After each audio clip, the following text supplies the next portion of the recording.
A restauração de Portugal.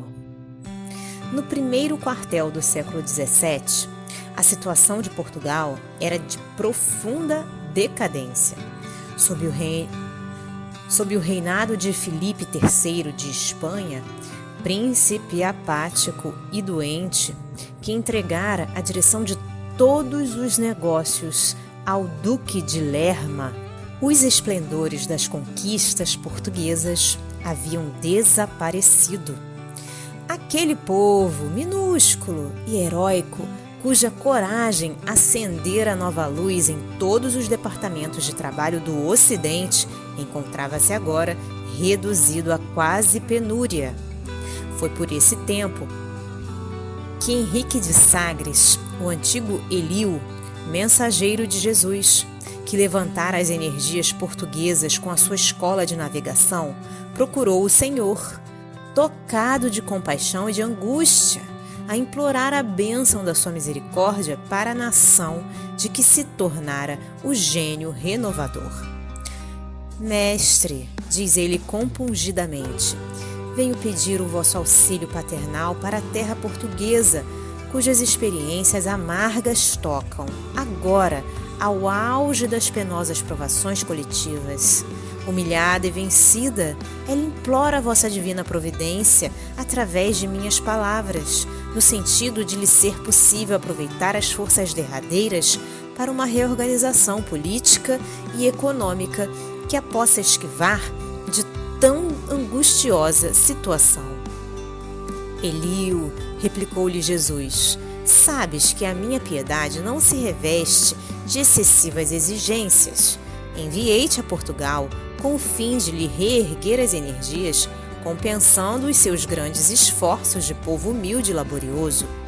Infelizmente, apesar de suas grandes qualidades de coração, os portugueses não souberam corresponder à nossa expectativa, provocando, eles próprios, a situação em que se encontram, pela fraqueza com que se entregaram à sinistra embriaguez da fortuna e da posse. Depois de teres ajudado Vasco da Gama a franquear o caminho marítimo das Índias, as forças lusas, após receberem os favores da cidade de Calicut, ali regressam, algum tempo mais tarde, para bombardeá-la, inundando-a num mar de crueldade e sangue.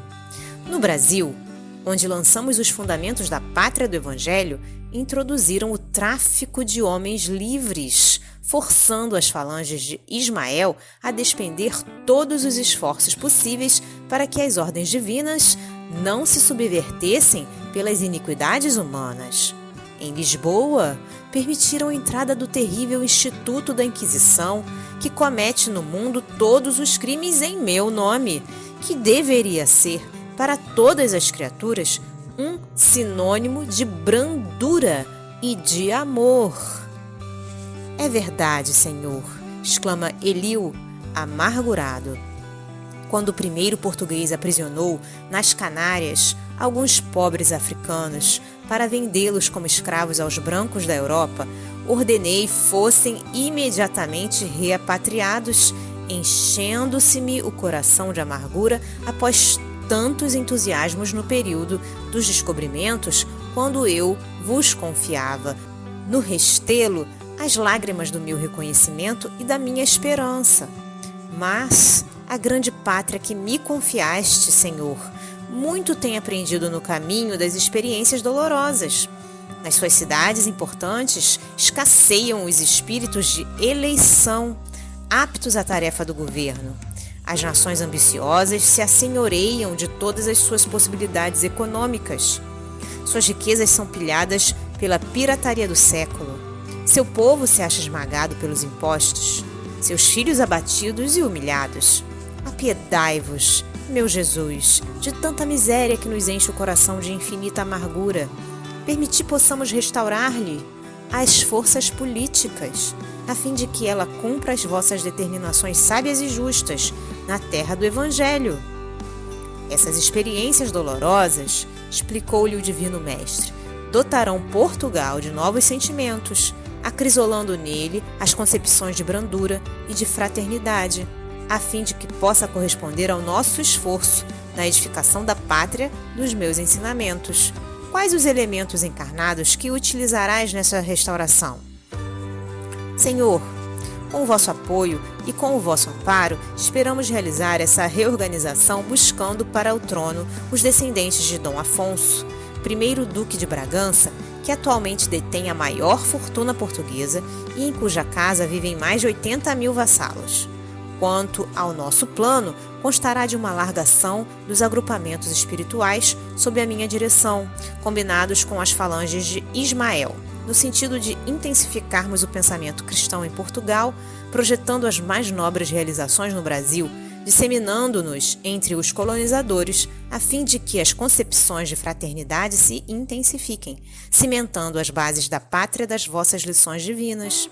Nossos apelos se estenderão aos companheiros reencarnados que se encontram nas cortes espanholas e nas selvas americanas para levantarmos a bandeira de Ismael sobre todas as frontes, como sublime legado do vosso coração compassivo e misericordioso.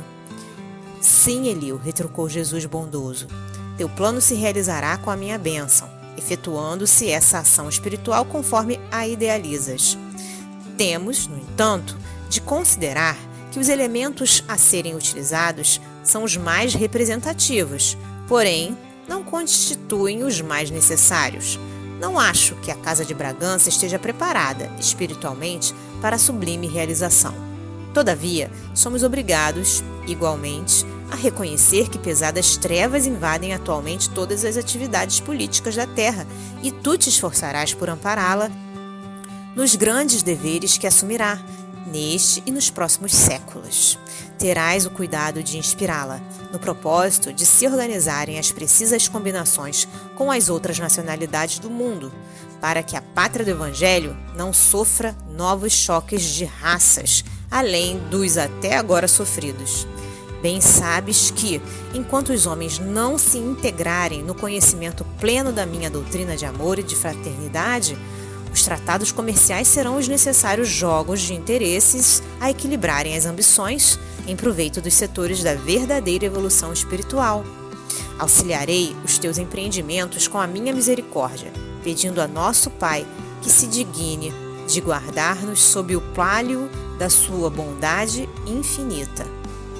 Henrique de Sagres organizou as suas falanges e, em 1640, Portugal era restaurado, subindo ao trono Dom João IV, chamado dos seus regalos e prazeres de Vila Viçosa para os cuidados do reino.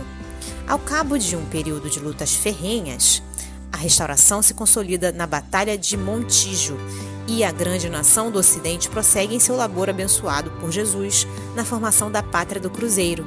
Sob a orientação do mundo invisível, Portugal estabelece tratados comerciais, entre eles alguns como o de Methuen, que mais tarde se verificou ser ruinoso para a indústria portuguesa, mas colocava o Brasil a salvo de lutas com o poderio da Inglaterra. Toda uma nação espiritual se conjuga harmoniosamente nessa época, e as falanges de Ismael e Elio buscam, no silêncio e na obscuridade, o grande coração de Antônio Vieira, que se constituiu poderoso organismo mediúnico para as revelações de suas verdades. Vieira toma posição ascendente na corte de Dom João IV e, daí a algum tempo, contra a vontade do soberano, que desejava conservar a sua palavra de sabedoria e de amor junto do seu coração, o grande missionário embarca para o Brasil. Sua voz, saturada de suave magnetismo, ilumina todas as consciências, esclarecendo todos os corações.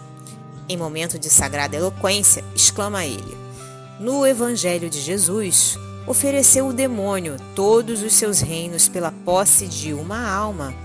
Mas, no Maranhão, não é necessário ao demônio tanta bolsa para comprá-las todas.